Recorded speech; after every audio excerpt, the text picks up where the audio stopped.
Donc, pour créer une séquence, on va dans le paramétrage séquence, les trois petits points, nouvelle. Donc là, on va faire du plat. Le nom de la séquence.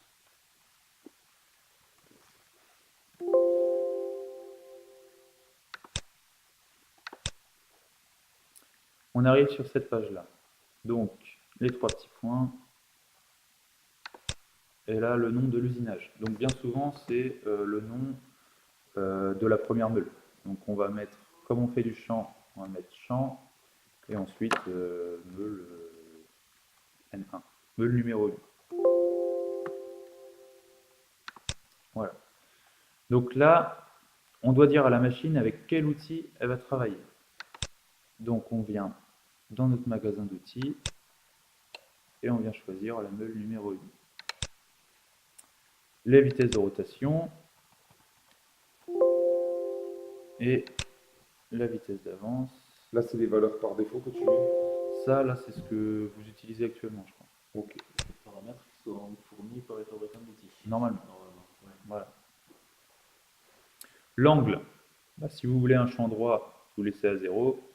Si vous voulez des champs inclinés, vous mettez le degré de l'inclinaison. Le débordement. Plus et moins, c'est l'angle. Perso, j'ai jamais utilisé, puisqu'à chaque fois on fait des champs droits. Donc,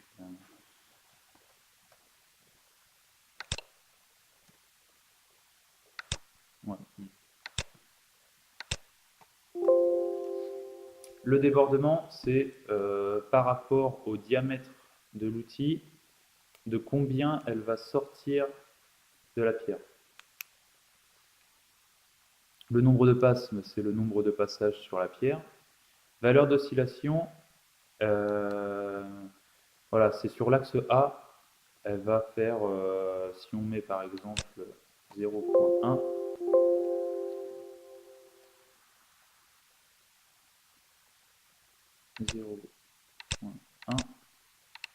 sur l'axe A, la machine va aller à 0.1 degré et à moins 0.1 degré en bougeant en même temps sur l'axe X.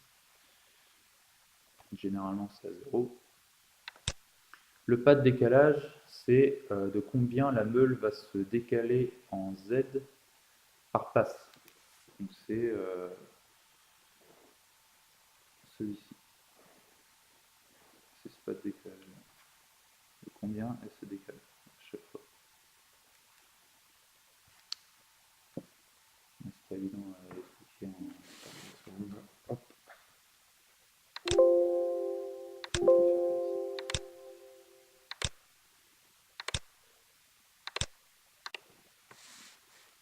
Ok, donc ça c'est la méthode trait croisé et le pas de décalage, c'est soit ça, soit ça. Oui.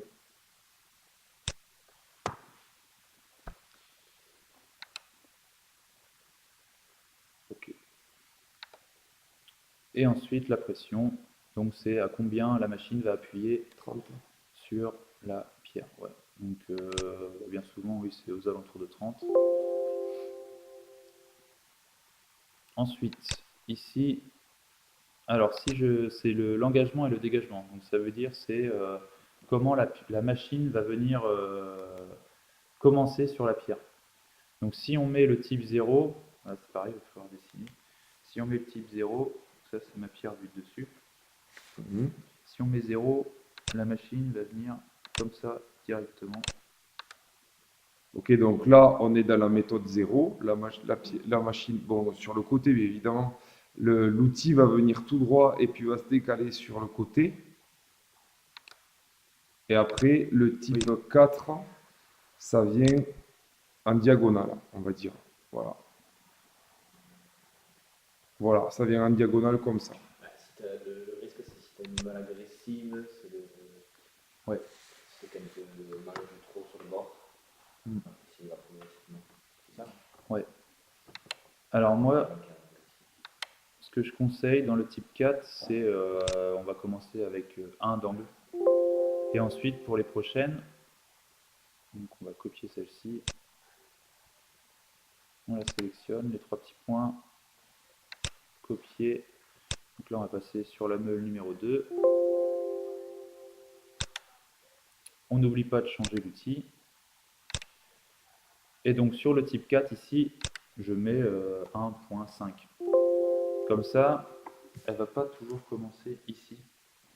En augmentant l'angle, eh ben, elle va soit aller plus loin, soit aller plus près. C'est ça. Pour qu'il y ait le même point d'appui. Pas qu'il y ait toujours l'impact au même endroit pour déformer. D'accord. La numéro 2, on aura un impact un peu plus loin. Un peu plus loin, etc. etc. Ok. Sur les traits croisés, le débordement ne sert à rien. L'outil ne sort pas de la pièce. Si, là j'ai ma pierre. Si on met un tout petit débordement, eh ben, on n'aura jamais les angles. Ok. Donc, en faisant le débordement, elle ira plus loin et on verra. Ok. Et donc vous répétez l'opération suivant le nombre d'outils que vous voulez passer. Donc, Les dégagements, tu les as pas réglés, ça se copie direct par défaut. ouais. D'accord. On peut faire là ici copier vers dégagement. Et là, si on va dans dégagement, ça reprend. Si tu vas sur la 1, ça l'a fait ou pas? Non, c'est parce que non, j'ai pas appuyé. D'accord, il faut le faire. Ouais, D'accord, il faut j'ai cru appuyer. que ça se faisait automatiquement. Là, Ok. la 2, je ne l'ai pas fait, donc le dégagement, il n'a pas changé. C'est une faire pour tout. Ouais. Donc là, on était en méthode très croisée. Et donc en pourtour, il faut appuyer ici. Et donc ça nous enlève l'angle, l'oscillation et le pas de décalage. Et donc là, on travaille sur la périphérie du caillou. Sur tout le... Ok, on comprend. Je peux pas faire. On fait du pourtour et du truc croisé. On peut mixer, on peut mixer. Commencer par un pourtour, On peut mixer. Donc là, la machine, elle va faire un pourtour. Sur la numéro 2, elle va faire du trait croisé. Sur la numéro 3, du pourtour. Si je veux faire par exemple avec la numéro 2, du pourtour, Et du trait croisé. tu crées deux opérations. On copie celle-ci, on la renomme en pourtour. Et elle va se retrouver juste en bas là. Ça s'appelle comment là, ces choses-là? C'est les... C'est des usinages. Voilà, tu copies l'usinage en fait. Ouais, Tu mets un trait croisé, l'autre en oscillation. c'est ça. Ok.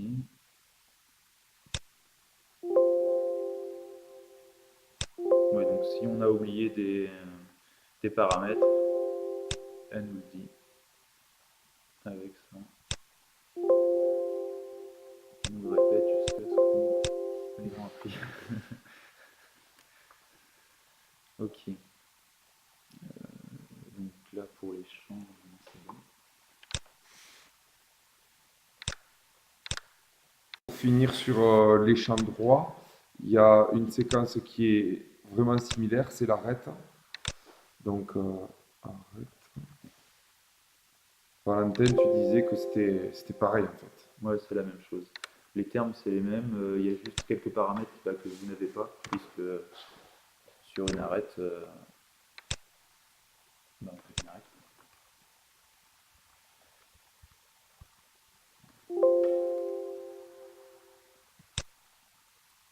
Donc, toujours pareil, on choisit notre outil, la vitesse de rotation, la vitesse d'avance, les débordements, le nombre de passes, et puis c'est tout.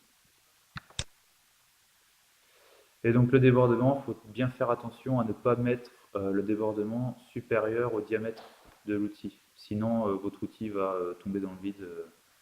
Enfin, s'il sort de la pièce, il va tomber. Et du coup, là, il y a de la casse. Très bien. Merci. C'est la pression qui fait la taille de l'arête.